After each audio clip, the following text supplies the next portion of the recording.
नमस्कार, आप देख रहे हैं इंडिया बोल रहा है। मैं हूं आपके साथ विवेक शांडिल्य। मिडिल ईस्ट की लड़ाई में अमेरिका के सामने एक बड़ी मुसीबत खड़ी हो गई। रूस खुल के ईरान के साथ आने वाला है और जिस रूस को अमेरिका अब तक अपना दुश्मन मानता रहा, उसी रूस के सहारे अब अमेरिका दुनिया भर में तेल के बाजार में मचे हाहाकार को कंट्रोल करने की कोशिश कर रहा है। पूरी कहानी आपको बताएंगे। कहने का लब्बो-लुबाब यह है कि एक ऐसा मुल्क है, अमेरिका एक ऐसा देश है जो किसी का सगा नहीं। जरूरत पड़ने पर रूसी तेल को सैंक्शन करता है, लेकिन जरूरत पड़ने पर उसी तेल को दुनिया भर के लिए खोल देता है। तो कैसे रूस और ईरान के इस चक्रव्यूह में अमेरिका फंस चुका है, आज कहानी डिटेल से, और खाड़ी में कैसे अब निकलने की कोशिशों में लगा अमेरिका। तो दुनिया के नक्शे पर बारूद की गंध है। ईरान के प्रचंड प्रहार ने अमेरिकी सैन्य बेसों को हिला दिया है। अब्राहम लिंकन पर ईरान ने हमले का दावा किया है। यहां तक कि KC-135 रिफ्यूलर विमान, जिसमें फाइटर जेट्स में ईंधन भरे जाते हैं, जो कि एक चलता फिरता हवाई पेट्रोल पंप है, उसको भी ईरान ने मार गिराने का दावा किया है। इजराइल से लेकर पेंटागन तक हर तरफ त्राहिमाम है। खामेनेई के तेवरों ने सुपर पावर के छक्के छुड़ा दिए हैं, लेकिन असली खेल तो समंदर में हो गया है। स्ट्रेट ऑफ होर्मुज पर कुंडली मारे बैठा तेहरान, यहां से एक जहाज निकलने नहीं दे रहा। अमेरिका धौंस दिखा रहा है, लेकिन तेल की एक एक बूंद के लिए मजबूर नजर आ रहा है। दुनिया की सबसे बड़ी ताकत तेहरान के सामने नतमस्तक है। होर्मुज स्ट्रेट को खोलने में अमेरिका फेल हो गया है। यह दुनिया की सबसे बड़ी ताकत के लिए सबसे बड़ी चुनौती है। होर्मुज स्ट्रेट संकट के बीच बाजी पलट गई, अमेरिका को झुकना पड़ा है। हिंदी में बहुत मशहूर कहावत है, थूक कर चाटना। अमेरिका ने जिस रूसी तेल को जिंदगी भर सैंक्शन किया, प्रतिबंध लगाए, उसी रूसी तेल के लिए बाजार खोलना पड़ा है। तो क्या यह पुतिन और खामेनेई की जुगलबंदी है, जिसके सामने ट्रंप ने सरेंडर कर दिया है? क्या इसे ही कहते हैं ऊंट पहाड़ के नीचे आ गया है? जो अमेरिका खुद को दुनिया का चौधरी बताता है, आज आखिरकार कैसे यू टर्न लेकर रूस के सामने सरेंडर कर रहा है? खामेनेई के वार और पुतिन के चाल ने व्हाइट हाउस की नींद उड़ा दी है। इस दो-धारी तलवार ने अमेरिका को ऐसा जख्म दिया है जिससे अमेरिका करा उठा है। तो क्या ये अमेरिका के वर्चस्व का अंत है? जानेंगे आज डिटेल से चर्चा। देखिए, सबसे बड़ी इंटरनेशनल धुआंधार डिबेट। मिडिल ईस्ट में अमेरिका उस रास्ते पर खड़ा है जहां से वापसी का कोई रास्ता नहीं है। मिडिल ईस्ट की आग अब सिर्फ सीमाओं तक सीमित नहीं रह गई है, बल्कि इसने दुनिया के सबसे ताकतवर मुल्क अमेरिका की नींव तक हिला दी है। इजराइल से लेकर अमेरिकी सैन्य बेसों तक हर तरफ सिर्फ एक ही शोर है, त्राहिमाम। ईरान के नए सर्वोच्च नेता मुस्तफा खामेनेई के एक इशारे ने वो कर दिया है जिसकी कल्पना व्हाइट हाउस ने सपने में भी नहीं की थी। ईरान के प्रचंड प्रहार ने सुपर पावर को घुटनों पर ला दिया है। ट्रंप का घमंड 7 समंदर के नीचे जमींदोज कर दिया गया है। खबरें आ रही है कि ईरान की रिवॉल्यूशनरी गार्ड्स ने USS अब्राहम लिंकन विमानवाहक पोत पर घातक बैलिस्टिक मिसाइलों और ड्रोन से हमला किया है। ईरान का दावा है कि यह जहाज अब नॉन ऑपरेशनल हो चुका है और सैनिक अपनी जान बचाकर भाग रहे हैं। तस्वीरें आपको हम दिखा रहे हैं, जरा फुल स्क्रीन तस्वीर देखते हैं। ईरान का दावा है कि यह USS अब्राहम लिंकन है, जिसकी तस्वीर इस वक्त आप देख रहे हैं, और दावा किया जा रहा है कि USS अब्राहम लिंकन को भारी नुकसान के बाद इसे वापस अब अमेरिका ले जाया जा रहा है, जहां इसकी मरम्मत कराई जाएगी। ये एक बार फिर से आपको बता दें, अमेरिका की तरफ से ऐसी कोई आधिकारिक पुष्टि नहीं की गई है। यह दावा ईरान का है। ईरान ने कहा है कि यह एयरक्राफ्ट कैरियर अब नॉन ऑपरेशनल हो चुका है और मिडिल ईस्ट से भागने की फिराक में लगा है। बता दें आपको कि एयरक्राफ्ट कैरियर पर मिसाइल और ड्रोन से हमला किया गया। ईरान से 340 किलोमीटर दूर ओमान सागर में अटैक हुआ है। हमला सटीक रहा है। एयरक्राफ्ट कैरियर ने काम करना बंद कर दिया है। मिसाइल ड्रोन अटैक से अब्राहम लिंकन को भारी नुकसान हुआ है, यह IRGC का दावा है। हमले के बाद USS अब्राहम लिंकन पीछे हटा है। अब्राहम लिंकन को अब तक 5 बार टारगेट किया गया है। वैसे तो अब्राहम लिंकन पर हमले से साफ इनकार किया जा रहा है, लेकिन मुश्तबा की सेना सीना ठोक ठोक कर कह रही है कि ट्रंप के घमंड को समंदर में चकनाचूर कर दिया गया है। आपको एक और वीडियो दिखाते हैं। बताया जा रहा है कि यह तस्वीर यूएसएस एब्राहम लिंकन की है। ईरान का दावा है, जिसमें कि आप दूर खड़े इस जहाज को देख सकते हैं। हालांकि इस जहाज के इस तस्वीर की अभी तक क्लियर तौर पर पुष्टि नहीं हुई है, लेकिन माना यह जा रहा है कि यह एक वही जहाज है जिसका अनुमान लगाया जा रहा था। और एक करीब से एक और तस्वीर सामने आई है। हालांकि हो सकता है कि ये प्रोपेगेंडा वॉर हो और एआई जनरेटेड हो, लेकिन ईरान दावा कर रहा है कि ये यूएसएस एब्राहम लिंकन है जिसे निशाना बनाया गया है और इसे यहां पर बहुत भारी नुकसान हुआ है, बुरी तरह क्षतिग्रस्त हुआ है यूएसएस एब्राहम लिंकन। जो तस्वीर इस वक्त आप देख रहे हैं, ये एक और तस्वीर आपको दिखा रहे हैं। इस तस्वीर को लगातार ईरान की तरफ से सोशल मीडिया पर लगातार फ्लोट किया जा रहा है और कहा जा रहा है अमेरिका वापस भेजा जा रहा है यूएसएस एब्राहम लिंकन को रिपेयर के लिए, क्योंकि अब यह ऑपरेशनल नहीं है, इससे अब जंग नहीं लड़ी जा सकती है। इतना ही नहीं, इराक के आसमान में अमेरिका का गौरव कहा जाने वाला रिफ्यूलिंग विमान KC-135 भी मलबे में बदल गया। जब ईंधन भरने वाला यह जहाज ही नहीं बचेगा तो अमेरिका के फाइटर जेट्स इतनी लंबी दूरी तय करके आखिर कैसे ईरान पर हमला करेंगे। यह विमान क्रैश जो आप इस वक्त देख रहे हैं, यह सिर्फ एक चोट नहीं है, बल्कि अमेरिका के आत्मसम्मान पर एक करारा झटका है। हालांकि अमेरिका इस बात से इनकार कर रहा है और कह रहा है तकनीकी खराबी के चलते KC-135 क्रैश हुआ है। एक एआई वीडियो ईरान ने जारी किया है जिसमें KC-135 पे हमले का वीडियो दिखाया गया है। यह एक एयर रिफ्यूलर है, यह कोई फाइटर जेट नहीं है। पहले आपको बता दें, इसे आप आसान भाषा में समझे तो यह हवा में उड़ता हुआ एक पेट्रोल पंप की तरह है, जिसमें फाइटर जेट्स में हवा में ही रिफ्यूलिंग की जाती है, यानी कि ईंधन भरा जाता है, जेट फ्यूल भरा जाता है। इस जंग में KC-135 का क्रैश होना अमेरिका के लिए बहुत बड़ा धक्का है। जैसा कि मैंने आपको बताया, KC-135 का मुख्य काम फाइटर जेट में एयर रिफ्यूलिंग करना है।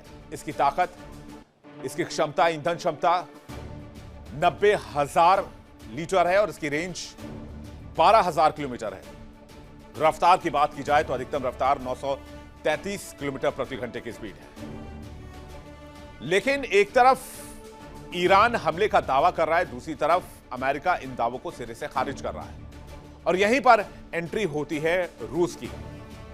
रूस की एंट्री कैसे हो रही है वो मैं आपको बताऊं, लेकिन उससे पहले KC-135 की कहानी दोनों पक्षों की जुबानी सुन लीजिए। यूएस कह रहा है कि भाई ये तकनीकी खराबी थी। ईरान कह रहा है कि हमले में एक विमान क्रैश हुआ और सारा क्रू मारा गया है।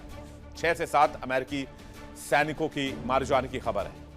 यूएसएस एब्राहम लिंकन पर भी हमले का दावा कर रहा है ईरान, जबकि अमेरिका कह रहा है कोई नुकसान नहीं है। यूएसएस जेराल्ड आर फोर्ड में आग लगने का दावा किया जा रहा है। यूएसएस कह रहा है कि हमले से कोई नुकसान नहीं है और यूएसएस जेराल्ड आर फोर्ड बिल्कुल ठीक है। मिडिल ईस्ट में बारूद फट रहे हैं, दूसरी तरफ इंटरनेट पर वीडियो बम भी फोड़े जा रहे हैं। ये लड़ाई सिर्फ मैदान में नहीं, डिजिटल प्लेटफॉर्म पर भी लड़ी जा रही है। अब 2 तस्वीरें आपको दिखाते हैं जंग के बीच, यूएस ईरान के बीच वीडियो जो जारी की गई है। व्हाइट हाउस ने B-2 बॉम्बर की तस्वीर जारी की है। दूसरी तरफ खामनेई इज बैक का वीडियो जारी किया है ईरान ने, जो सोशल मीडिया पर इस वक्त बहुत ट्रेंडिंग है।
तो 2 तस्वीरें आपने देख ली, लेकिन अब समझिए कि मिडिल ईस्ट में कैसे रूस और ईरान ने मिलकर अमेरिका को घेरा। क्या यह प्री प्लान था? पहले रणनीति समझते हैं। खामेनेई के प्रहार के बाद पुतिन के आगे ट्रंप ने सरेंडर कर दिया है। अमेरिका ने रूसी तेल पर लगे प्रतिबंधों में 30 दिन की अस्थायी छूट दी है।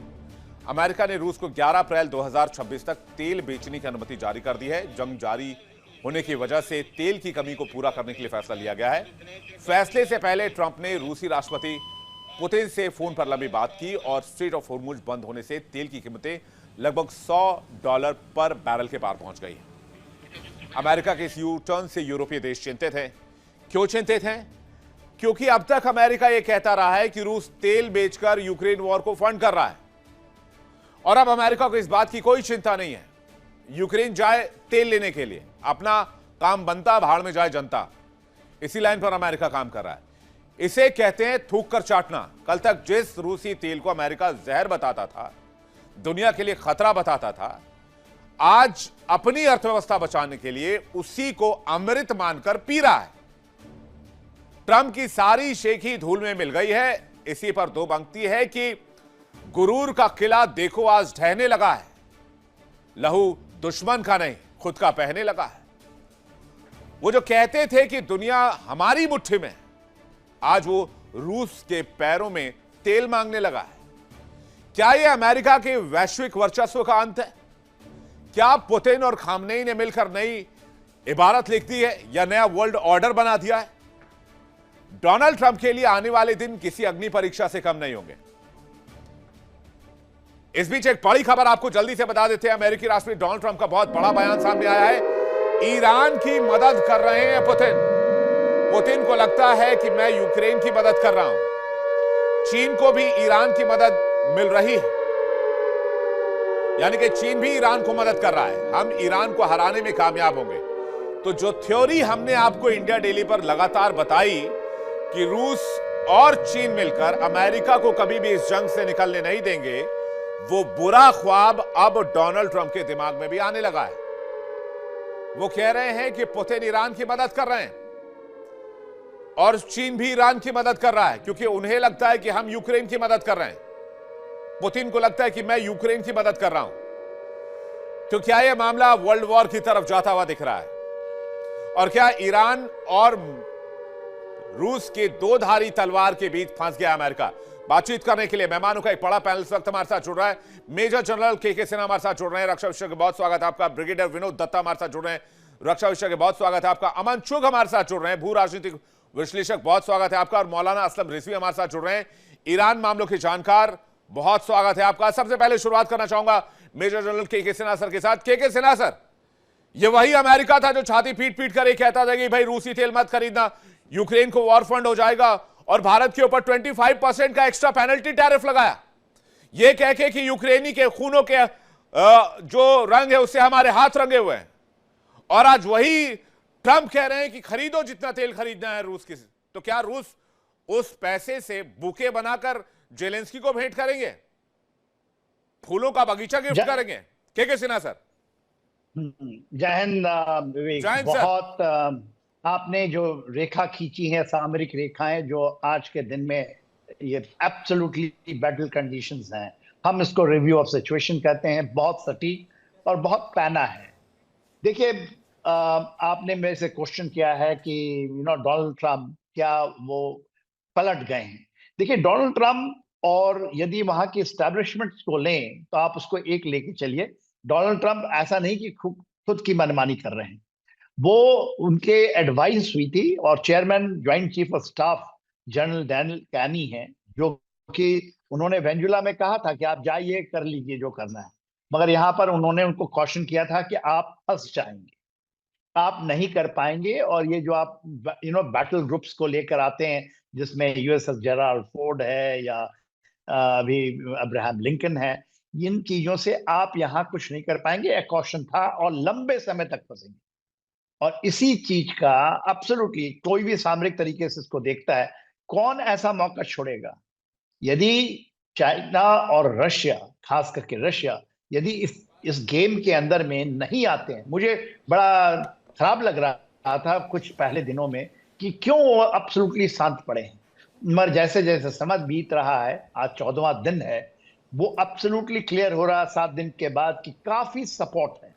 और देखिए, जून से, लास्ट जून में जब उन्होंने किया था, इजराइल ने 12 दिन की, और फिर अमेरिका कूद पड़ा था मिडनाइट हैमर के बाद, बहुत सारा हेवी लिफ्टिंग हुआ है चाइना से। दो बड़ी चीजें आई हैं।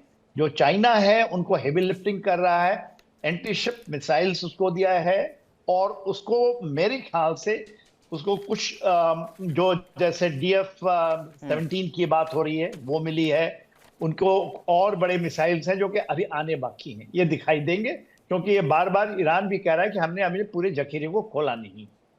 तो इसमें तो उन्होंने फंसा लिया है इस गेम में, जो डोनाल्ड ट्रंप करना चाहते थे कि वहां से ट्रांस अटलांटिक जब हम कहते हैं, जो कि खास करके यूक्रेन और रशिया, उन्होंने वहां पर रशिया को फंसाने की चेष्टा की थी, जिसमें नेटो का सहारा लेकर के।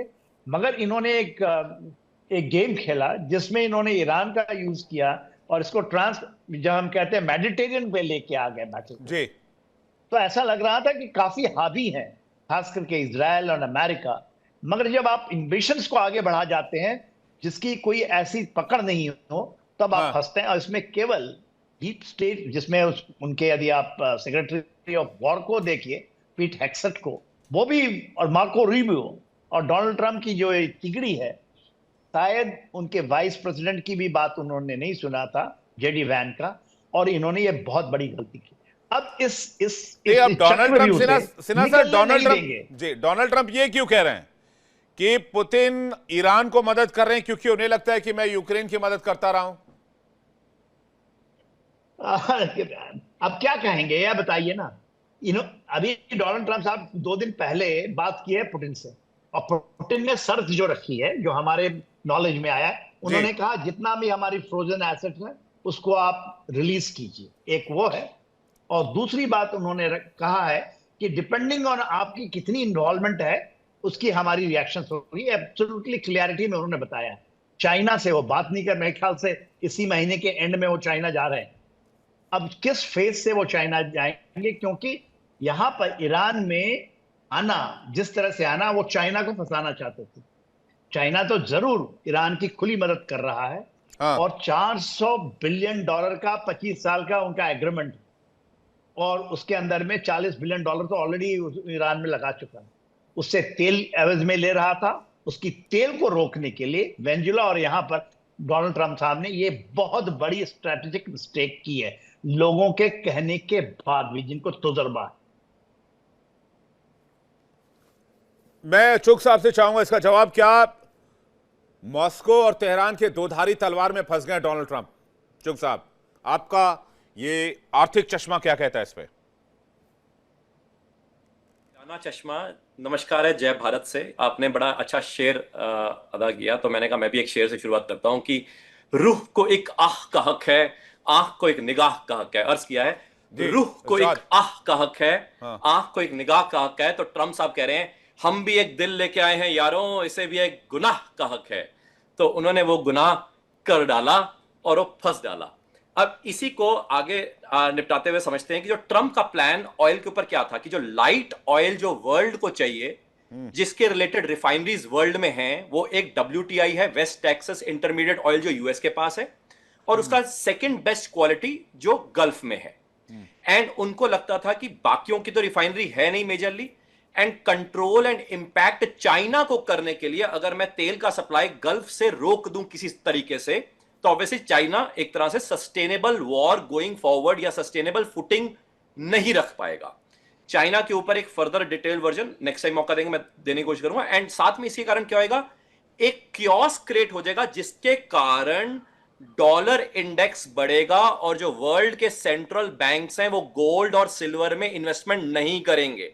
इसीलिए आपने देखा होगा जब से वॉर शुरू हुई, गोल्ड एंड सिल्वर पिछले 1 महीने से ऑलरेडी क्रैश लैंडिंग पे कर रहे थे, बिकॉज कहीं ना कहीं प्लानिंग जनवरी से ऑलरेडी शुरू हो गई थी कि किसी तरीके से यूएस अपने वर्चस्व को दिखाएगा, डॉलर इंडेक्स मजबूत होते हुए दिखेगा। हमने देखा भी कि डॉलर इंडेक्स मजबूत हुआ एंड गोल्ड एंड सिल्वर में क्रैश लैंडिंग हुई, क्योंकि कॉमेक्स के वॉल्ट में या लंदन जो वॉल्ट्स है वहां पे गोल्ड एंड सिल्वर की अवेलेबिलिटी नहीं बताई जा रही, जो कि physical delivery on COMEX vaults की अगर हम बात करें। अब ये सारा सिनेरियो उनके अगेंस्ट चला गया।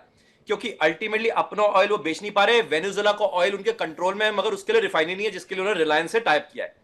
अब बेस्ट वेपन्स ट्रंप साहब ने शुरुआत किया, जैसे कि महाभारत में पांडवा ने भी बेस्ट वेपन से शुरू किया था, मगर इनकी इनर इंटेंशन उतनी अच्छी नहीं थी, इसलिए वो बेस्ट वेपन्स सस्टेन नहीं कर पाए, क्योंकि ये अपना पैसा बनाना चाहते हैं, जो कि अभी धीरे करके ये भी निकल के आ रहा है कि जो मिसाइल्स ईरान ने यूक्रेन के टाइम पे रशिया को दी थी काउंटर समझने के लिए, तो यूक्रेन को जो काउंटर ईरान की मिसाइल्स की जो टेक्नोलॉजी थी वो यूएस ने उसने ऑफर किया यूक्रेन ने, जो कि ट्रंप ने अब उसको इन हाउस डेवलप करना चाहता है, जो उसका बेटा उससे एक तरह से पैसा कमाना चाहता है।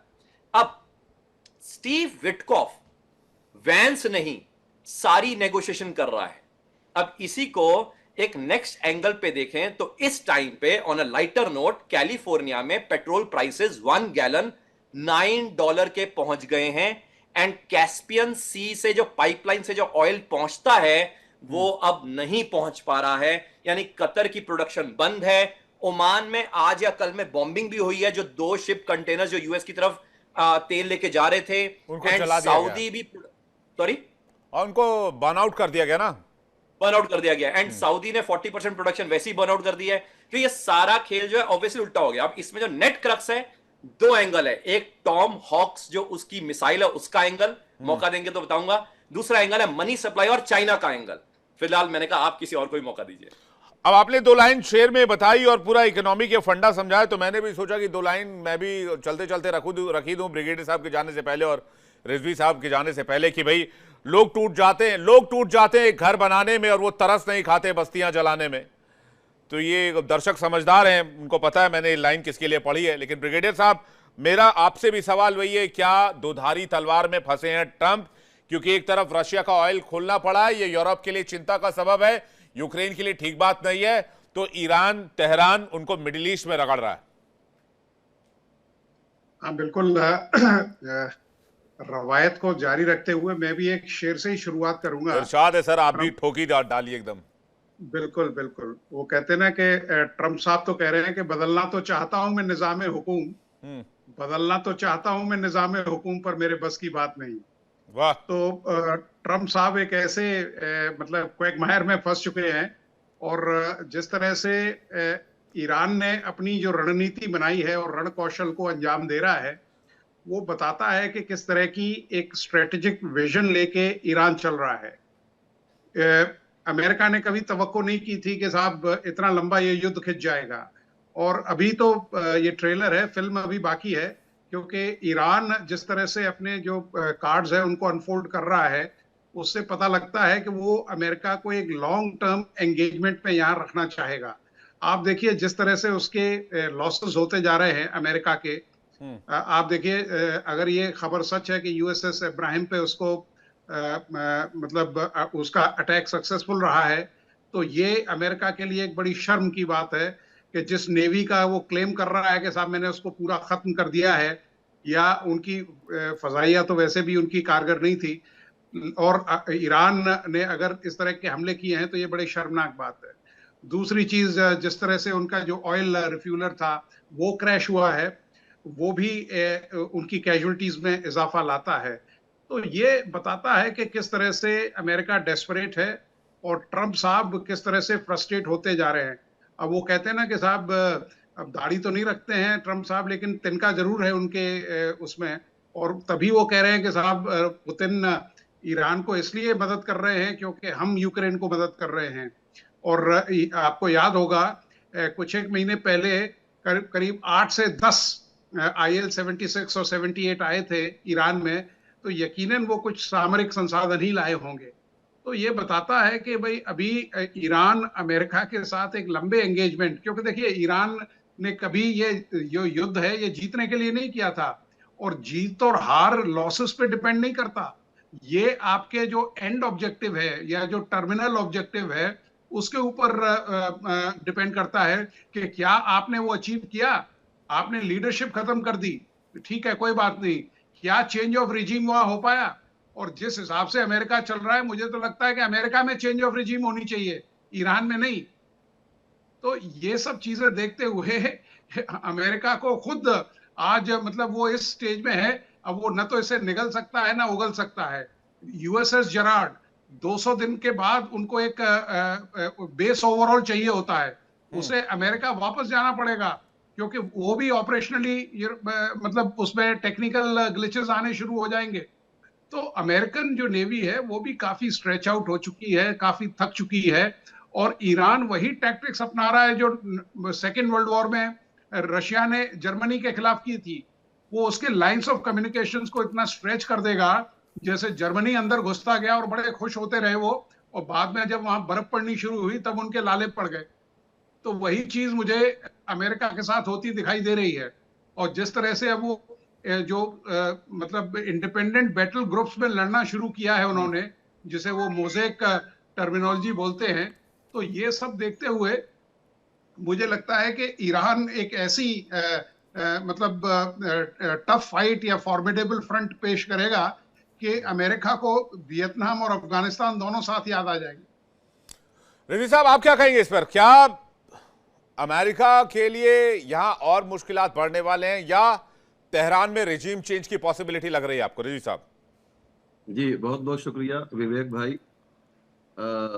मैं, आप जानते हैं, मैं कवि हूँ, शायर हूँ, और आप सब लोगों ने एक एक शेर सुनाया है, तो ये तो नाइंसाफी होगी कि मैं इससे महरूम रहूं। हमारे पैनल में हमारे तमाम नहीं, बिल्कुल भी हिंदुस्तान में बिल्कुल नाइंसाफी नहीं होनी दी जाएगी। अगर आप लोग आप इजाजत बिल्कुल दें इरशाद हमारे करें पैनल बिना के। देर किए हुए एकदम।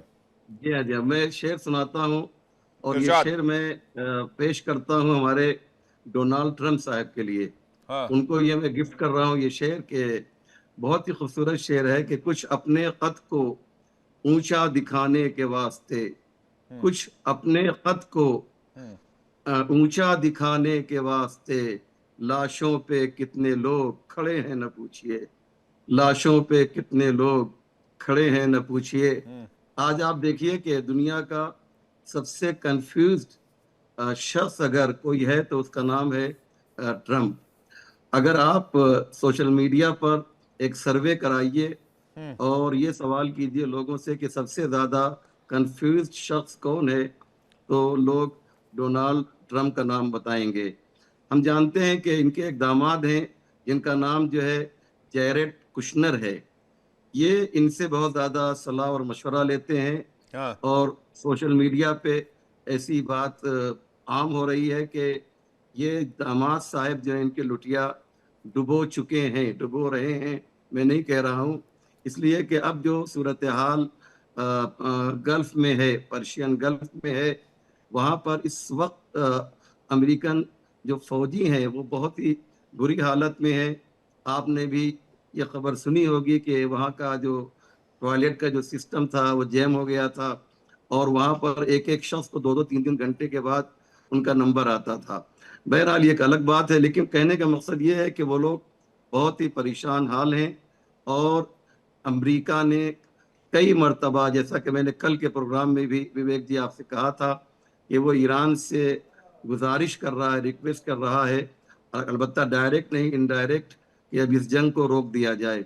आज भी ईरान के एक जनरल ने खुलकर ये ऐलान किया है कि हम भी जंग बंद करना चाहते हैं, लेकिन कंडीशन और शर्त तुम्हारी नहीं होगी बल्कि हमारी होगी। मैं आखिर में एक बात और अर्ज कर दूं विवेक भाई, कि इस वक्त अमेरिका के जो प्रेसिडेंट हैं उनकी जो रेटिंग है वो बहुत ज्यादा लो हो चुकी है। यानी इस वक्त अगर इलेक्शन हो जाए तो इनकी बहुत बुरी हार होगी। मैं इस टॉपिक पर आऊंगा, ये बहुत अच्छी टॉपिक आपने छेड़ी है। क्या इलेक्शन हार रहे डोनाल्ड ट्रंप इस युद्ध की वजह से, या खेल रहे हैं कोई बहुत बड़ा गेम? इस पर मैं आऊं, लेकिन सिन्हा सर के लिए मेरा सवाल यह है, क्या पुतिन यहां पर खेल रहे हैं बहुत बड़ा गेम मिडिल ईस्ट में? इसका जवाब चाहूंगा कि सिन्हा सर से। देखिए विवेक, जो पुतिन साहब हैं वो बहुत बड़े स्ट्रेटजिस्ट हैं, बहुत बड़े, और सबसे है कि उनका जो मंथन होता है तन्हाइयों में होता है, अकेला करते हैं। और जो गेम उन्होंने खेला है 2000 से, आप देखिए 2004 में वो काबिज हुए हैं और लगातार खेलते गए हैं। 2008 में आपने उनको देखा कैसे, और 2014 में, और फिर अभी आप जो खेल, he is playing a bigger game.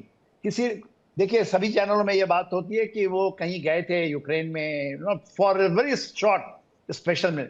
मेरा ये मानना रहा है लगातार कि ये जंग उनकी प्रिपरेशन का एक हिस्सा है।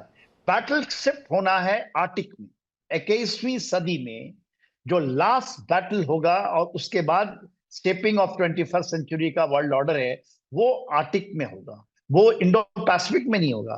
बैटल शिफ्ट कैसे कर रहा है इसका आपने सवाल किया है और बहुत अच्छा गेम खेल रहे हैं। देखिए ट्रांस अटलांटिक कहते हैं, जो यूरोप है और जो यूरेशिया का मिलता है जहां पर यूक्रेन रशिया भारत, वहां से शिफ्ट करके ये आया है ट्रांस मेडिटेरियन में, जिसको हम वेस्ट एशिया अभी कह रहे हैं। मगर ये ट्रांस क्योंकि ग्रीस तक हिट हुआ है तो ये टर्की तक हो रहा है, तो ये जो ट्रांस मेडिटेरियन में, और इन्होंने किया है प्लानिंग से, है प्लानिंग पुतिन साहब का। उन्होंने इनको फ्रंटलाइन स्टेट बनाया है ईरान को, इसलिए वो एक्सिस ऑफ रेजिस्टेंस, सीरिया, ये सब चीजें हैं वो लेकर आए। यहां पर ऐसा लग रहा था कि शायद पुतिन साहब फेल कर रहे हैं, क्योंकि सीरिया से उनको निकलना पड़ा। आपको याद होगा उनके 2 बेसेस, एक naval base and air base था, वहां से निकलना पड़ा। तो ऐसा लगा कि कहीं उनको सेटबैक हुआ है। मगर गलती जो किया है उसके बाद, 3 साल की लड़ाई के बाद जो गलती की है वो अमेरिका कर गया, और इजराइल भी इसके ऊपर में फंस। मैं उसको भी मानता हूं, आप स्ट्रेच नहीं कर सकते किसी चीज को इतना ज्यादा कि वो टूट जाए। लास्टिक को भी खींचने का एक तरीका होता है, और उन्होंने जब खींचा ईरान के अंदर में ऐसा लगा। जी सिन्हा सर, पुतिन भी सोच रहे होंगे कि अब बेटा आया ऊंट पहाड़ के नीचे, अब खेला जाएगा खेल। एब्सोल्युटली, अब वो छोड़ेंगे नहीं। देखिए बहुत अच्छा सा सभी ने बताया था, विनोद साहब ने बताया, इसके पहले हमारे जो भू राजनीतिक विशेषज्ञ हैं चुग साहब ने और रजवी साहब, कि देखिए वो तो आए थे कि चाइना को हम फंसा देंगे इस पे। चाइना को हमने जिस तरह वेनेजुएला से निकाला है, यहां से भी निकाल देंगे। फंस गए। अब वो खुद ही इसमें घिर गए। ये बहुत इंपॉर्टेंट पॉइंट है, और अब इस दुधारी तलवार से निकलना उनके लिए बड़ा मुश्किल हो रहा है। लेकिन मैं एक थ्योरी पढ़ रहा था, एक स्ट्रेटेजिस्ट हैं ली जियांग, जो चाइना के हैं, उन्हें चाइना का नास्ते दमस भी कहा जाता है। वो कह रहे हैं, ये सवाल मेरा चुग साहब के लिए, कि ये जो पूरा गेम है वो डोनाल्ड ट्रंप खेल रहे हैं मिड टर्म इलेक्शंस को लेकर, और वो चाहते हैं कि स्पेशल इमरजेंसी पावर का इस्तेमाल करके मिड टर्म इलेक्शंस को टाल दिया जाए और इसको सीधे पहुंचाया जाए अगले इलेक्शंस तक। और हो सकता है कि वो 3rd टर्म का भी अमेंडमेंट कर दें अपने कॉन्स्टिट्यूशन में इसी लड़ाई को लेकर, क्योंकि देश अभी जंग में फंसा हुआ है और स्पेशल पावर्स उनको यह अनुमति देते हैं। मेरा सवाल चुग साहब से। बिल्कुल, उन्होंने इनफैक्ट ये स्ट्रैटेजी पूरी ईरान और यूएस की बड़ी डिटेल में समझाई भी है कि कैसे $50,000 वर्थ ऑफ ड्रोन जो हैं और $1.1 मिलियन थाट सिस्टम को कैसे परेशान कर रहा है। बिल्कुल उन्होंने अच्छे तरीके से समझाई है। इनफैक्ट हमारी जब मुलाकात भी हुई थी न्यू ईयर 2026 में, तो मैंने यही कहा था बार बार कि वार काउंटर और खुलेंगे। सूर्य का साल है, हमने हंसते खेलते बात भी करी थी। एंड ट्रंप साहब का सूर्य खराब है एंड समय उनका 19 मार्च से और ज्यादा खराब है, और विक्रम संवत 2083 जो मंगल मंत्री है 19 मार्च से शुरू होगा, तो काउंटर तो अभी और बढ़ेगा, समय टफ रहेगा। और यहां पे चैलेंज ये है, ट्रंप साहब कभी भी अपने आप ही डिक्लेयर कर सकते हैं सीज फायर भी, और इजराइल को अकेला छोड़ सकते हैं, यानी कि he has a U turn policy. And दूसरा, जो आपने बिल्कुल सही बात करी है कि अपना मिड टर्म इलेक्शन, आपको याद होगा मैंने जिक्र भी किया था, ट्रंप जो है यूनाइटेड स्टेट्स ऑफ अमेरिका के लास्ट प्रेसिडेंट रहेंगे। इसके बाद United states of America United नहीं रहेगा, क्योंकि उनकी पॉलिसी थॉट प्रोसेस ये है, जो मैंने पहले भी जिक्र किया, कि ट्रंप साहब एस्टेब्लिश्ड डीप स्टेट का पर्सन नहीं है, वो न्यूली जो इवॉल्विंग डीप स्टेट है उसका आदमी है, जिसको अपनी टेरिटरी कंट्रोल में लानी है। एस्टेब्लिश डीप स्टेट जो यूरोप से, जो स्कैंडिनेवियन कंट्रीज है, उनका वो आदमी नहीं है। अगर इनको अपनी टेरिटरी क्रिएट करनी है, जिसमें हो सकता है यूनाइटेड स्टेट्स से कुछ कुछ जगह टूट भी जाएं, तो उसके लिए ये बेस्ट मौका है। अब इसी को दूसरे एंगल से भी समझते हैं। पुतिन और रशिया का वक्त बेहतर है। यूक्रेन एक तरह से bread basket of the world है। रशिया को पता है कि इस टाइम पे वो वापस यूएसएसआर वाला जो खोया हुआ वर्चस्व था वो ले सकते हैं। हमने देखा है 35 से 40% लैंड रशिया ऑलरेडी अक्वायर कर चुका है। एंड ये यहां पे रुकेंगे नहीं, यहां पे ईरान में यूएस को एंटेंगल करके Russia will get into Poland and Europe, होना ही होना है। एंड ये मोस्ट प्रोबेबली मेरे को लगता है अगस्त सितंबर 2026 से आपको सिविल अनरेस्ट यूरोप में दिखेगी, एंड वहां से फिर रशिया यूरोप के अंदर मूव करते हुए दिखेगा। अब इसी को एक तीसरा एंगल दे रहा हूं। ब्लैक रॉक ब्लैकस्टोन, बड़े बड़े जो फंड्स हैं, जो वर्ल्ड के हेज फंड्स और पेंशन फंड्स का जो पैसा है वर्ल्ड ओवर से जो वहां पे जाता है, यूएस की मार्केट $225 ट्रिलियन की मार्केट कैपिटलाइजेशन है। आप समझें, यूएस का जो डेट है उसको छोड़ दो, अगर यूएस की इक्विटी में करेक्शन आता है तो ब्लैक रॉक, ब्लैकस्टोन, बड़े बड़े हेज फंड्स में क्रैश आता है।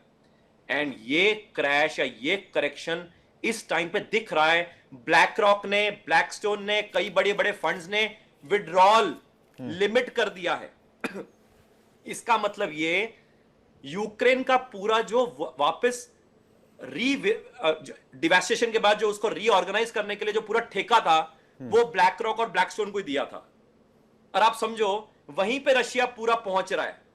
तो जो सारे पैसे थे वो सारे पैसे अगर डाउनग्रेड होंगे तो डॉलर का वर्चस्व जैसे डाउनग्रेड हो रहा है, आप समझें कि ये ओवरऑल जो गेम है $10 ट्रिलियन का, नॉर्मली हम कहते थे मनी सप्लाई है यूएस में, इस टाइम पे $22 ट्रिलियन है।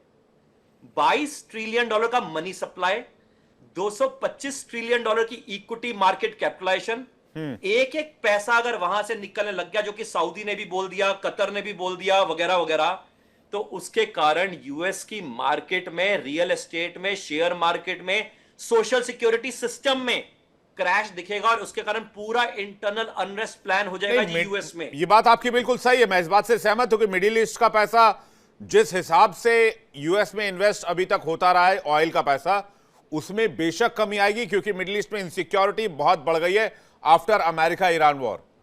तो क्या इसका इंपैक्ट आने वाले समय में यूएस में बहुत तगड़ा होने वाला है? थोड़ा जस्ट जवाब, फिर मैं ब्रिगेडियर साहब के पास जा रहा हूं। बिल्कुल बहुत बड़ा होगा, और इसलिए मैं कह रहा हूं कि नॉर्मली लोग ये देखते हैं कि मिडिल ईस्ट का $1.1 ट्रिलियन ऑफ यूएस ट्रेजरीज में इन्वेस्टमेंट है, उसको भूल जाओ।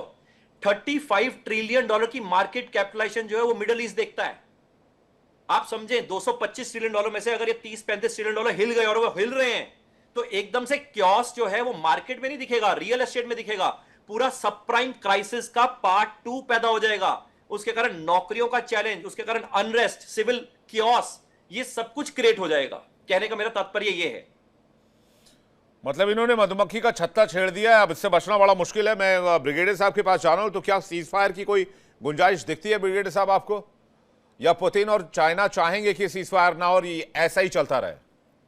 बिल्कुल, चाइना और रशिया तो यही चाहेंगे कि अमेरिका यहाँ इन्वॉल्व रहे। और जिस तरह से अमेरिका का जो फाइनेंशियल, देखिए 2 बिलियन का उसका डेली का खर्चा है। आप यूएसएस इब्राहिम का भी देखिए, एक दिन का खर्चा करीब 21 करोड़ रुपया है पर डे। और आप देखिए जिस तरह का एमिनेशन, जिस तरह की इक्विपमेंट कैजुअलिटी उसकी हो रही हैं, वो बताएगा कि साहब किस तरह से अभी अमेरिकन गवर्नमेंट ने $50 बिलियन का एक बिल पेश किया है कि इतनी सैंक्शन दी जाए इस युद्ध को लड़ने के लिए। और उस पे भी there was a difference of opinion in the senators. तो ये सब चीजें बताती हैं कि किस तरह से अमेरिका बिल्कुल मतलब उसकी, वो कहते हैं ना कि initially Trump was celebrating, now Trump is calculating कि साहब अब यहाँ से निकलें कैसे। तो ये चीजें बता रही हैं कि किस तरह से मतलब जैसे तारीख में मोहम्मद बिन तुगलक हुए थे, उन्हीं के पदचिन्हों पे ट्रंप साहब चल रहे हैं। वो ये देख रहे हैं कि साहब किस तरह से वो पॉलिसीज, जब उनकी जो मर्जी आती है वो पॉलिसीज वो कर देते हैं। जिस तरह से एक राष्ट्राध्यक्ष को एक इस तरह का विवेक होना चाहिए कि साहब किस तरह के स्टेटमेंट दिए जाए। वो किस तरह से बिल्कुल वो एक नाटककार की तरह वहां अपनी प्रेस कॉन्फ्रेंसेस करते हैं। तो विश्व में एक बड़ा गलत मैसेज जा रहा है। इसीलिए आप देखिए विश्व समुदाय अमेरिका के बरखिलाफ खड़ा हुआ है। हालांकि हर देश दहशतगर्दी की मजम्मत करता है, लेकिन इस तरह की किसी भी देश के संप्रभुता के ऊपर, और देखिए इतिहास गवाह है, जहां भी मिलिट्री के द्वारा कहीं चेंज ऑफ रिजीम हुई है वहां कामयाबी कभी नहीं मिली है। क्योंकि देखिए इवन डेमोक्रेटिक सेटअप पे भी आप देखिए किसी भी डेमोक्रेसी में 20 से 25% या 30% लोग ऐसे होंगे जो सरकार से इत्तेफाक नहीं रखते हैं। जो आपका प्रतिपक्ष होता है उसका यही होता है। तो ईरान में भी अगर इस तरह के लोग हैं तो कोई ये इट इज नो एक्सेप्शन। हाँ, ये जरूरी है कि भाई देखिए आजकल आप बहुत ज्यादा रूढ़िवादी विचारधारा के साथ किसी देश को आगे नहीं ले जा सकते। तो वहां उन्हें थोड़े बहुत चेंजेस करने होंगे, और मुझे पूरा यकीन है कि अगर ये वॉर के बाद ईरान उसमें कुछ चेंजेस लाएगा। लेकिन मुझे कोई हाल फिलहाल अभी देखिए, ईरान ने साफ कह दिया है कि साहब जंग आपने शुरू की है, क्योंकि उन्होंने ही शुरू की। एक दिन पहले भी वार्ताएं चल रही थी, तो अब इस जंग को खत्म ईरान करेगा, क्योंकि देखिए ईरान के पास अब खोने को कुछ नहीं है। जब आपने सर पे कफन बांध लिया है, तो अब अमेरिका के लॉसेस देखिए कितने हैं। 30 बेसिस पे उसके अटैक हुए हैं, बॉडी बैग्स उसके जा रहे हैं, कितनी कैजुअलिटीज जा रही हैं। आदि थार्ड डिफेंस सिस्टम तबाह हो गया है, KC-135 एयर रिफ्यूअलर गिर गया है, ऐसे बहुत सारे नुकसान हुए। अमन चुग साहब कुछ कहना चाह रहे थे, जल्दी से चुग साहब, फिर मैं रजी साहब को आ जाऊं। ब्रिगेडियर साहब पूरा कर लीजिए। 30 सेकंड और देखिए, स्ट्रेट ऑफ हॉर्मुज अमेरिका कह रहा है कि साहब हमने क्लियर कर दी है। अरे अगर क्लियर कर दी है तो ट्रैफिक बहाल क्यों नहीं हुआ? दूसरा, ईरान ने वहां इतने माइंस लगाए हैं, डी माइनिंग ऑपरेशंस में महीनों लग जाएंगे। तो अभी हाल फिलहाल में स्ट्रेट ऑफ हॉर्मुज क्लियर नहीं होना। अब आपके पास अगर 352 वेसल्स हैं, तो आप उनको एस्कॉर्ट करिए, जो ऑयल के टैंकर्स हैं। नहीं, इस पे तो अली लारिजानी ने तंज भी किया कि भाई आप जो है विशेष सचिव हैं जो ईरान के, उन्होंने कहा कि भाई आप एक अमेरिकी डिस्ट्रॉयर के साथ आइए, हम आपको खुद स्कॉट करके यहां से जाने देंगे, आपकी रक्षा हम करेंगे अगर आपके साथ एक अमेरिकी डिस्ट्रॉयर हुआ तो। इस तरह से मजाक बना रहे हैं अमेरिका का। चुग साहब कुछ कह रहे थे।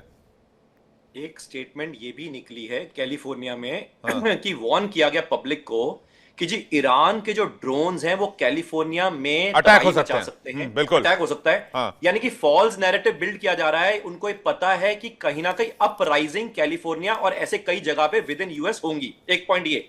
हाँ। दूसरा, ओहायो क्लास के जो न्यूक्लियर सबमरीन्स हैं उनका डीकमीशन होने की समय आ गया है, जो कि पेंटागन की रिपोर्ट है, और इन्होंने 700 के करीब या 600 650 टॉमाहॉक्स यहां पे यूज कर दिए हैं। अब इनको ये समय आ रहा भाई टॉमाहॉक्स नए वाले कहां से बनाएंगे, जिसके लिए लॉकहीड मार्टिन को इन्होंने $9.5 बिलियन का आई थिंक ऑर्डर दिया है 2000 टॉमाहॉक्स बनाने के लिए। मगर उसके लिए क्या चाहिए? फिर दोबारा सिल्वर चाहिए और रेयर अर्थ मिनरल चाहिए, वो है ही नहीं।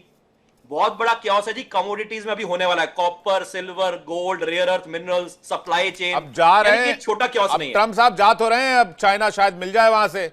मैं रिजवी साहब आऊं आपके पास। के सिन्हा सर कुछ कहना चाह रहे? सिन्हा सर जस्ट एक ऐड करना चाहता हूं। सेक्रेटरी ऑफ ट्रेजरी हैं स्कॉट बेसेंट, उन्होंने आज बयान दिया है we can not open strait of Hormuz. आज उनका बयान है अमेरिका का। और मतलब अमेरिका ये बात कर रहा है कि हम स्ट्रेट ऑफ हॉर्मुज नहीं खोल सकते हैं, नहीं खोल सकते। और वो कौन कह रहा है? सेक्रेटरी ऑफ ट्रेजरी हैं, और ये बहुत बड़ी बड़ी बातें करते थे। स्कॉट बेंसन वो बात कह रहे हैं कि नहीं खोल सकते हम। उन्होंने हाथ खड़े कर दिए। स्कॉट बेसेंट से याद आया चुग साहब, पीट नवारो बहुत दिन से नहीं दिखे हैं। पीट नवारो के बयान जो भारत के खिलाफ आते थे, और ये बयान उन्होंने ही दिया था कि भाई यूक्रेनियों के खून से भारतीयों के हाथ रंगे हुए हैं, भारत सरकार के हाथ रंगे हुए हैं। लेकिन बहुत दिन से दिखाई नहीं दिया, लगता है ट्रम्प साहब ने अपनी टीम से बाहर कर दिया उनको। खैर, इस पर कभी और बातचीत करेंगे। मैं जरा रिजवी साहब से ये समझूं कि भाई खामनेई रेजिम इस वक्त क्या कर रही है और क्या सोच रही है। देखिए, सबसे बड़ी बात तो ये है कि इस वक्त जो ईरानी हैं वो घर में कम हैं और सड़कों पर ज्यादा हैं। आपके पास भी ऐसे वीडियोस आए होंगे और सोशल मीडिया पे ऐसे वीडियो की भरमार है कि वो घर में कम है और बाहर ज्यादा हैं। इसके बरखिलाफ आप जब इजराइल के वीडियोस देखेंगे तो वहां पर आपको सन्नाटा नजर आएगा। उसकी वजह यह है कि हमारे पैनल में हमारे भाई ने बहुत अच्छी बात कही कि ईरानियों के पास खोने के लिए अब कुछ नहीं है। तो उनको इस बात का एहसास हो गया है कि अगर अभी हमने अपनी गवर्नमेंट का साथ नहीं दिया तो हमेशा हम अमेरिका और इजराइल जैसे मुल्कों के गुलाम बन जाएंगे। लिहाजा जो वीडियोस मैं देख रहा हूं उसमें छोटे छोटे बच्चे भी जान देने के लिए तैयार हैं। आपने लेकिन अगर मुल्क में, रिजवी साहब मैं एज अ स्कॉलर, आप स्कॉलर हैं, आपसे सवाल जानना चाहता हूं, अगर ईरान में शांति, सद्भाव, निवेश, अपॉर्चुनिटी, प्रोस्पेरिटी, खुशहाली संभव है अमेरिका के साथ दोस्ती करके, तो फिर दोस्ती में क्या हर्ज है? बहुत अच्छा सवाल है आपका। उनके जहन में ये बात है कि अमेरिका एक झूठा मुल्क है। उसने यही कहकर इराक में प्रवेश किया था, यही कह के उसने लीबिया में प्रवेश किया, और जहां जहां भी अमेरिका ने इस तरह के सब्ज बाग दिखाए हैं वहां पर अभी तक जो है अनारकी फैली हुई है। लिहाजा ईरानियों के ज़हन में मैं उनकी तरफ से बताना चाहता हूँ, मैं तो अपने हिंदुस्तानी होने पे गर्व करता हूँ, मैं इंडियन हूँ, लेकिन मैं चूंकि ईरान बहुत जाता हूँ, मेरी एजुकेशन भी ईरान की है और मैं पीएचडी भी मेरी ईरान से ही हुई है जी। तो मैं ईरानियों को बहुत गौर से जानता हूँ, बहुत करीब से जानता हूँ कि दुनिया की कोई ताकत रशिया समेत अगर मिलकर ईरान पर अटैक करें और वो पैदल फोर्स के जरिए अटैक करें तो भी वो ईरान पे कब्जा नहीं कर सकते, क्योंकि ये नहीं, उनका तो जंग का एक लंबा इतिहास रहा है। पर्शियंस तो जंग के लिए जाने जाते हैं, उन्होंने बहुत सारी लड़ाइयां लड़ रही और एक टाइम वो भी सुपर पावर हुआ करते थे। आज तक ईरान ने कोई जंग हारी नहीं है। वही बात मैं कह रहा था, पहले तो पर्शियंस से बाद में उसका नाम बदलकर ईरान कर दिया गया। ईरान कर दिया, हाँ, पर्शिया था वो पहले। तो उनका जंग का और उनकी खुद की संस्कृति का एक बहुत पुराना इतिहास रहा है और बहुत गौरवशाली इतिहास रहा है। के सिन्हा सर से फाइनल रिमार्क चाहूंगा, क्या यहां से बैग पैक कर लेना चाहिए अमेरिका को, इसी में अमेरिका और पूरी दुनिया की भलाई है, या ट्रंप साहब के दिमाग में कुछ और चल रहा है? के सिन्हा साहब जल्दी से। देखिए, मेरा मानना है कि अमेरिका यहाँ से बैक पैक करेगा, जो आप बोल रहे हैं, क्योंकि अब उनके पास वो नहीं है। अफगानिस्तान से छोड़ के भागे थे और अमेरिका, देखिए वो कहेंगे कि हमने जंग जीत लिया, हमने सब अपनी ये तो कहने लग गए, शुरू कर दिया जी हाँ। तो वो बस निकलने के उनको एक ऑफ रैम्प मिलना चाहिए, एक ऑफ रैम्प। आज उन्होंने G7 की मीटिंग में ये कह दिया कि वो सरेंडर करना चाहते हैं। ये सब बात छोड़ दें, यहाँ से निकल जाएंगे, 100% ये निकलेंगे, क्योंकि मेरा ऐसा मानना है, क्योंकि इनको शर्म नहीं आती। ये जाएंगे कुछ और करना चाहेंगे, क्योंकि यदि यहाँ फंस गए, that is end of American जो डोमिनेंस उसका है अस्तित्व में, क्योंकि चाइना और रशिया इनको निकलने नहीं देगा यहाँ से। ये इस क्योंकि वो फंस चुके हैं, 3 एयरक्राफ्ट कैरियर लेके आ चुके हैं, या तो ये सब यहीं फंस जाएंगे, क्योंकि इंडो पैसिफिक खुलने वाला है, जल्दी आप सुनिएगा, इंडो पैसिफिक खुलने वाला है, तो ये शिफ्ट करेगा बैटल। तो वो तो चाहेंगे कि इनको फंसा दें, और मेरे ख्याल से अमेरिका इस चीज में उसको कोई फर्क नहीं पड़ेगा, वो बातें बनाएगा, वहां से निकल जाएगा, जैसे अफगानिस्तान से निकला था, वेस्ट एशिया से भी निकल चुका था वो। ये फंस गया मेरे ख्याल इस बार, क्योंकि उसको जाना था इंडो पैसिफिक। हाँ, वो बिल्कुल, मुझे लगता है कि डोनाल्ड ट्रंप साहब करेंगे कि हमने जो चाहा था हमने अचीव कर लिया, हम जंग जीत गए हैं, हमने टॉप रिजीम को हटा दिया, हमने खामनेई को असैसिनेट कर दिया, उनको टर्मिनेट कर दिया, ये जंग अमेरिका जीत गया और अब हम वहां से वापसी ले रहे हैं, इस ऐलान के साथ डोनाल्ड ट्रंप साहब। वैसे भी डोनाल्ड ट्रंप झूठे दावों के लिए बहुत माने जाते हैं, तो मुझे लगता है ये एक window of opportunity Donald Trump अभी देख रहे होंगे। आप मेहमानों का बहुत शुक्रिया हमारे साथ जुड़ने के लिए और अपना कीमती वक्त देने के लिए बहुत बहुत धन्यवाद। सभी को जय भारत, जय हिंद। आप सभी दर्शकों को बहुत बहुत शुक्रिया हमारे साथ जुड़ने के लिए। वक्त एक ब्रेक है, लेकिन ब्रेक पे जाने से पहले आपको बता दें, इंडिया डेली अब आपकी स्मार्ट टीवी पर भी मौजूद है।